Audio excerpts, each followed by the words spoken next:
delighted to present this paper to the kind of CTBUH Building Management and Operations Workshop here in Shanghai. And this is a city that it's my first time here, so it's a great experience, and I'm really looking forward to it. And thank you to CTBUH, and thank you to Shanghai as well. And as we get into this, and I present this building, which Andrew said super tall. Actually, it's not a super tall building, but it is a tall building, and it seems to me very relevant given the issues here of trying to establish a sustainable vertical urbanism, tall buildings, and what are the, as Andrew mentioned, the physical, cultural, technological issues that might be kind of important with respect to ongoing development of this kind of design typology, the tall building. So let's go here. So this is an image of Lower Manhattan. And cities around the world will face dramatic population growth in the coming decades.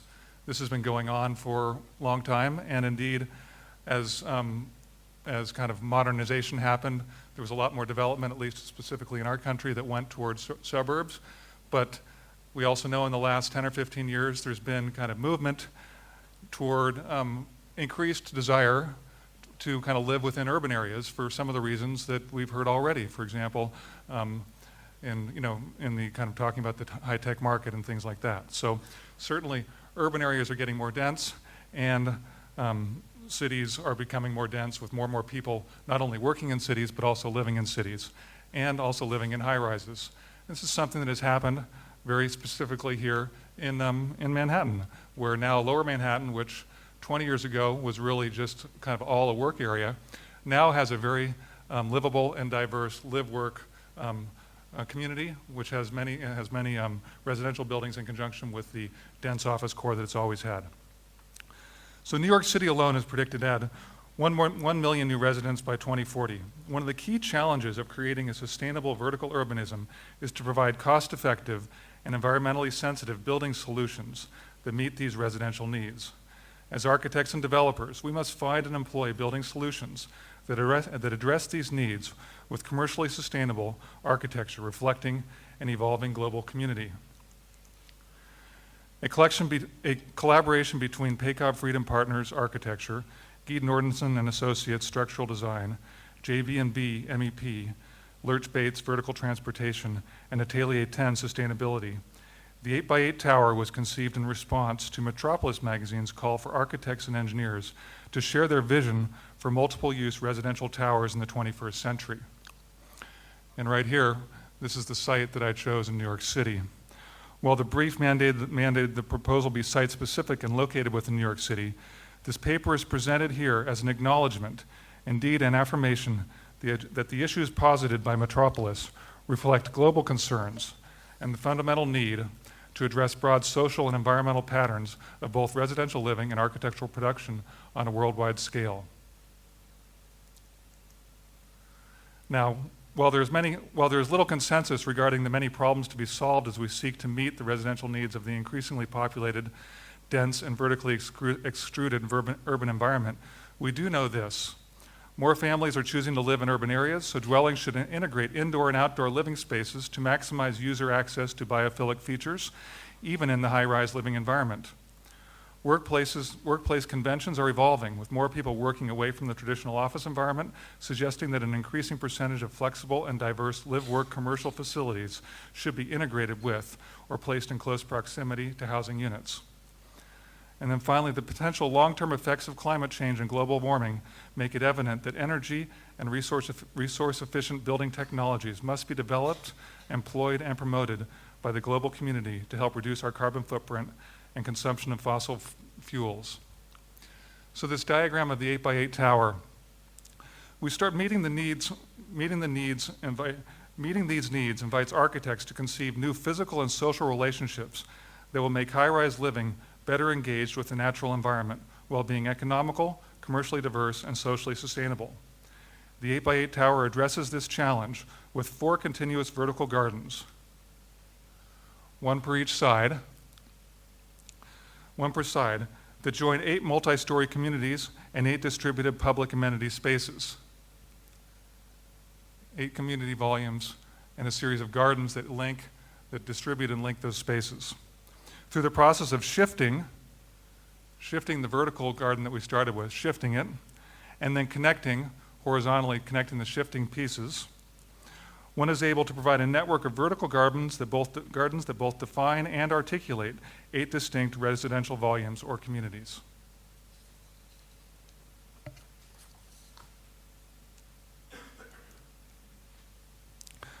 The resulting memorable iconic form just south of the Brooklyn Bridge and 2 blocks from the East River Esplanade freshly interprets and provides for the programmatic needs of urban residential living to project an image that is boldly emblematic for the 21st century.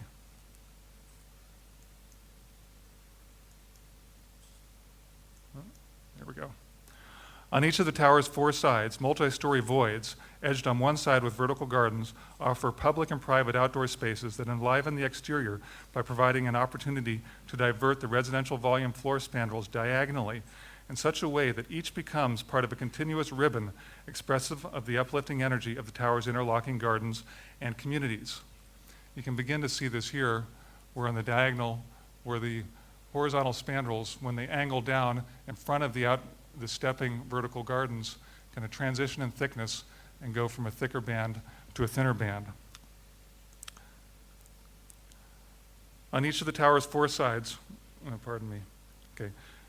sheathed in a unitized curtain wall composed of alternating bands of back-painted spandrel glass and energy-efficient insulating glass, the tower's distinctive system of interlocking L-shaped volumes allows for variation in the vertical dimension of the ribbon window spandrels as they move diagonally from one residential volume to another, so as to calibrate the facade with respect to solar orientation. So here, let me walk you through this briefly.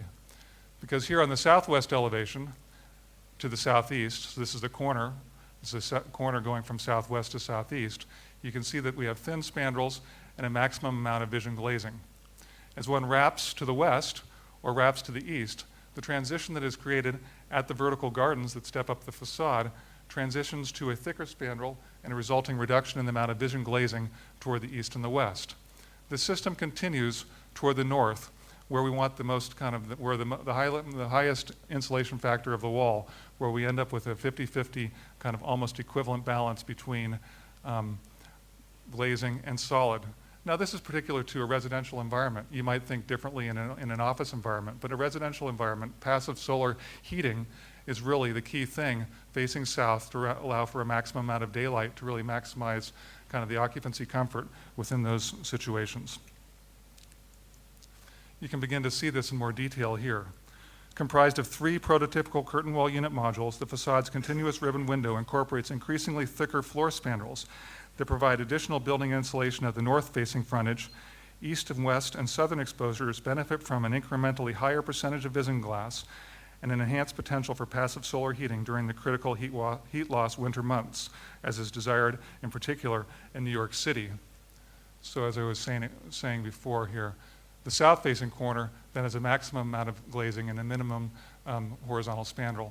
East and west has kind of a medium amount of glazing and a thicker spandrel, and facing north we have an a smaller amount of glazing and a thicker amount of insulated spandrel dealing with the colder side of the building. And you can see this in detail also kind of wrapping and moving up the building and defining the transition between kind of the garden spaces that you'll see a bit more about in a minute.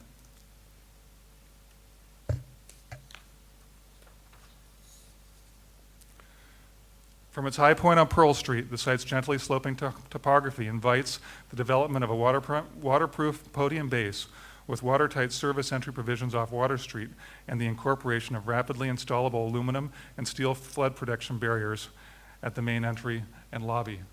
So here on Pearl Street, a main entry lobby here, which is adjacent to the street with flood protection barriers and stairs raising you up to a slightly higher terrace facing kind of the East River where the flood will eventually come in when, as we know, it happens again in New York City.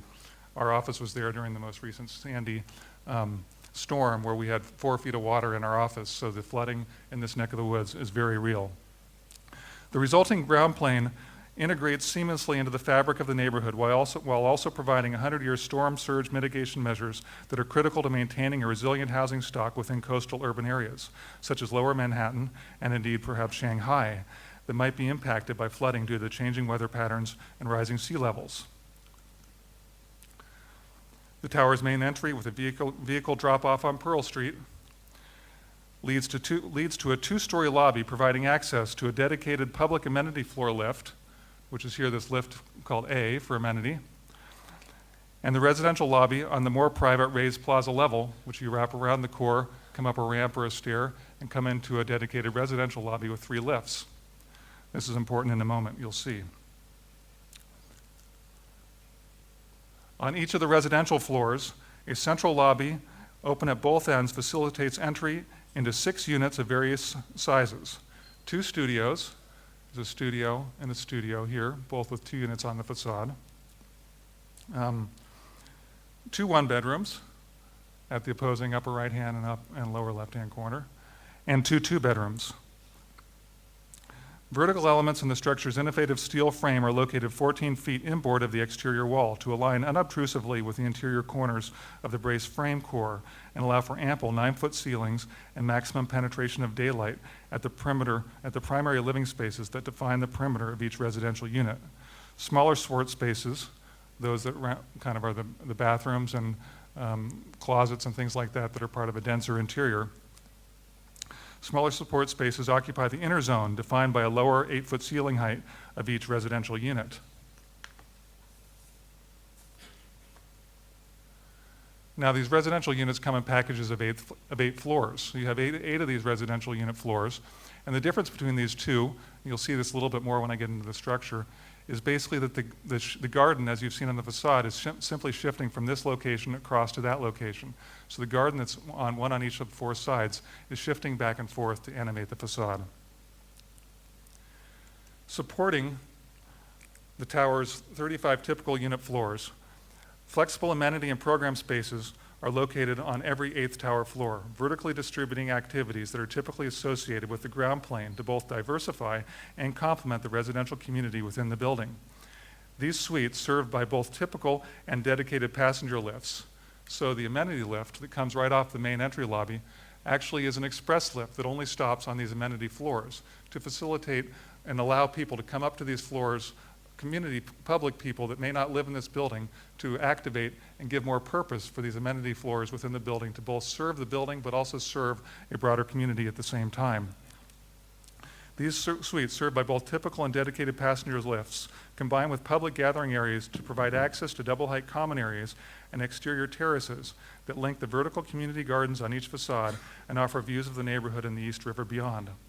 Decentralized mechanical rooms, you can see here, as part of the core on the upper amenity floor, also located on the communal floors, provide for fresh air intake within the hanging gardens to serve air handling units within all the common and amenity spaces and minimize shaft areas required for vertical duct distribution to the adjacent residential floors, 4 floors above and 4 floors below.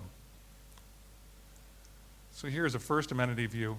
We can see the double height spaces, both indoor leading to outdoor spaces that really become community gathering spaces where residents within the defined residential communities can come and gather, socialize, and have community events, which will then provide kind of a sense of community and a public space within the tower around which the occupants can kind of define their life. These multi-level exterior spaces also offer the opportunity for the development of community gardens, food production or otherwise, to be cared for, shared, and appreciated by the tower's residents and commercial users. Now, this design was developed about 9 months ago now, and it's interesting coming back to this, and I always get this comment when people see this facade, they say, "Are there stairs there?" And I say, well, no, they're not.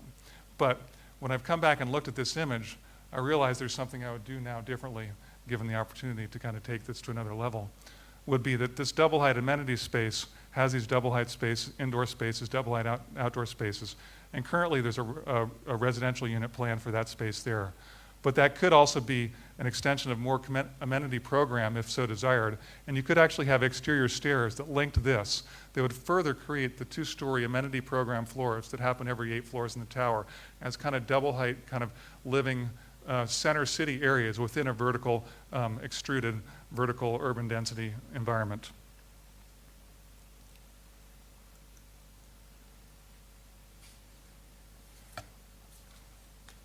State-of-the-art mechanical systems integrate with the building's structural and architectural design while remaining affordable and simple to operate. Energy-efficient fan coil units will provide space heating and cooling to all occupied spaces. Each apartment is served by multiple units located above the suspended ceiling between the central core and ring of mega columns. Ducted connections from each fan coil unit extend to supply air outlets located within the vertical face of the ceiling soffit here to serve the outer zone of each floor. The above ceiling cavity functions as a return air plenum via architectural openings from the space served by each fan coil unit.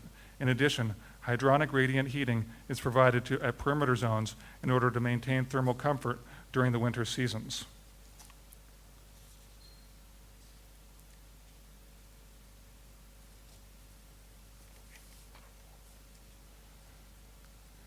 So the solar calibration of the curtain wall glazing system is only one of numerous passive and active features that make the 8x8 tower a model for sustainable living. Among those illustrated are well-insulated low-E glazing with operable windows here, featuring triple glazing and thermally broken windows, ample ceiling height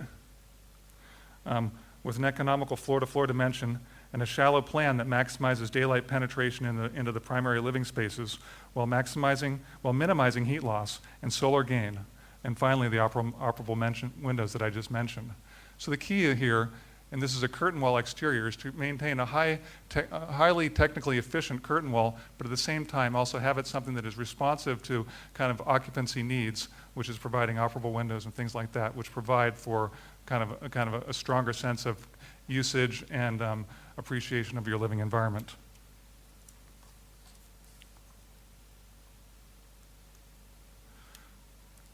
The 40-story steel tower, forming a perfect square in plan, is supported vertically by a steel frame core and 8 steel mega columns here wrapping around the core. The mega columns are set in from the perimeter of the building to keep the perimeter-free vertical structure and allow for greater transparency at the facade. Together, the concentrically braced frame core and the mega columns provide lateral stiffness and resistance of the tower to wind and seismic loads.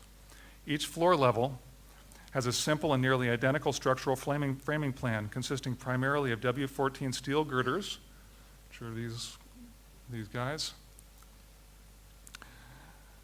Steel girders located along each grid line in the north, south, and east-west directions. These girders cantilever from the mega columns located midway between the core and the perimeter. At the perimeter, slender tension rods at the corners of the building and at intermediate points along each of the multiple facades tie the floors together to control deflection and bracing. So there's no columns at the perimeter. It's a 14-foot span here, but there are vertical tie rods that balance the structure and kind of minimize the deflection at the perimeter.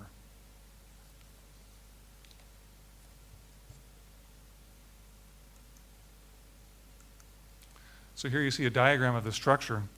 The steel girders in turn support an 8-inch thick cross-laminated timber floor. So the gray here is actually representative of the cross-laminated timber that spans in 2 directions, thereby eliminating the need for infill steel framing. The floor structure is omitted in key 4 bays, one on each facade, as you've seen before, on each floor to allow for multiple level interior gardens. The locations of these gardens are staggered throughout the height of the building by alternating the location of the omitted bay every 8 floors. So there you switch from there, back and forth. So this very simple square plan and the animation of the facade kind of is created through that simple change on a structural level. At the intermediate amenity levels, double height gathering areas are created by omitting the corner framing beyond the ring of the perimeter columns on opposing corners of each floor.